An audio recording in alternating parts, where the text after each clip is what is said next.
So ayon nga dito sa report ng boxing scene, dito sa interview ni Bob Arum, na as if Naoya Inoue is not yet part of the verified circle, so ibig sabihin ng mga all-time greats, sinasabi ni Bob Arum, na 91-year-old na promoter dati ni Manny Pacquiao, ngayon yung promoter ni Naoya Inoue, ay sinasabi niya na mas magaling probably si Naoya Inoue compared to Manny Pacquiao. Yo, what's up guys? So anong masasabi ko sa interview na yun? So masasabi ko is napanood ko naman yung interview na yun, kaso hindi ko na nga lang makita, but ginamit ni Bob Arum yung salitang probably. Naoya Inoue is much better than Manny Pacquiao. So sinabing probably, ibig sabihin hindi siya 100% sigurado at may konting doubt. Now, me personally, syempre kay Manny Pacquiao tayo. Kasi si Manny Pacquiao ang bukod tanging may 8 division championship world titles, at may mga nagdi-dispute man, sinasabi kasi may mga catchweight yun, ngunit sa history pa rin ng boxing, Guinness Book of World Records, siya lang ang bukod tanging merong 5 lineal weight classes. Yan. So pag sinabing lineal, ibig sabihin kinalaban niya ang pinakamagaling sa division na yon. Ano nga ba ibig sabihin ng lineal world champion? So ibig sabihin, meron kasi tayo ngayong 4 belts era: WBA, WBO, IBF, at saka WBC.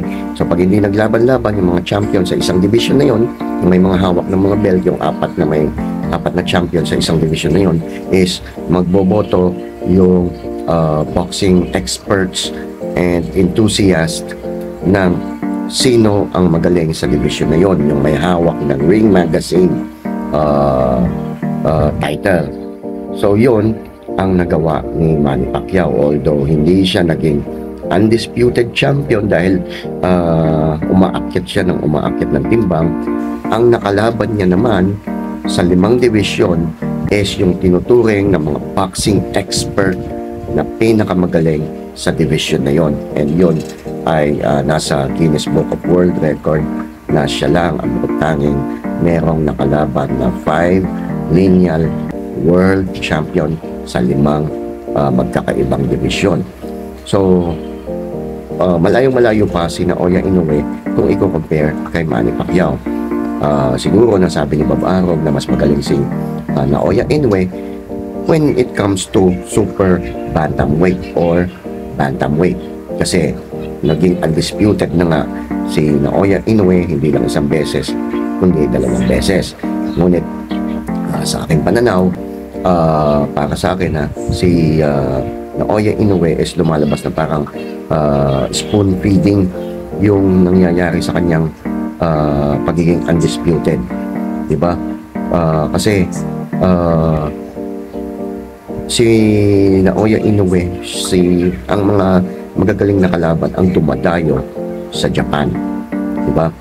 Ngunit para sa akin, 2 pa lang naman ang magaling na pangalan na nakalaban ni Naoya Inoue. Ito si Fulton at saka si Nonito Donaire. Ngunit ang nakalaban ni Naoya Inoue is yung matandang Donaire. Kung panonoorin nyo yung laban nila nung una, kung prime Nonito Donaire ang nakalaban ni Naoya Inoue, I doubt kung babangon pa si Naoya Inoue nung tinamaan siya ng suntok ni Donaire. Kaso nga lang, matandang Donaire yung nakalaban niya. Now, i-compare natin kay Manny Pacquiao nung si Manny Pacquiao ay nasa super bantamweight, diba? So si Manny Pacquiao is nag-struggle sa kanyang sa pag-angat ng kanyang pangalan dahil meron na siyang mga talo, diba? Meron na siyang 2 talo. Ngunit si Manny Pacquiao, tinanggap niya 2 weeks notice maging undercard ng laban ng Lewis at saka Tyson fight. So pinakita niya yung galing niya, siya yung dumayo sa Las Vegas without proper training, 2 weeks notice. Ngunit ang ganda ng nakita ng mga tao nung kinalaban niya si Eleazar Julio. So ngayon doon nagkaroon ng idea yung mga tao na ito pala si Manny Pacquiao ng Pilipinas ay pwedeng maging pantapat kay Marco Antonio Barrera.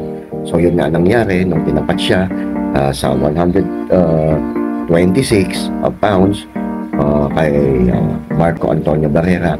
Si Manny Pacquiao, 2 weeks notice pa rin yun na hindi naman siya dapat ang kalaban ni Antonio Barrera, ngunit si Manny Pacquiao ang dumayo sa Texas. Alam naman natin yung Texas ay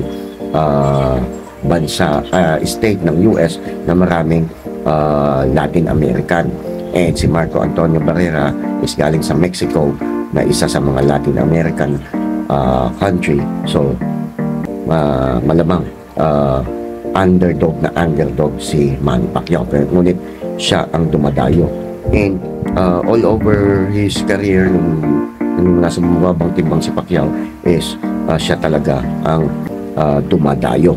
Unlike dito kay Inoue is hindi pa niya napapatunayan na siya ay dumayo upang kalabanin ang pinakamagagaling sa division. Although lumaban na siya sa Las Vegas before or sa US, pero hindi naman yung pinakamagaling ang kanyang kinalaban. Hindi siya dumayo doon para kalabanin ang pinakamagaling, diba? Unlike kay Manny Pacquiao, dumadayo, underdog, without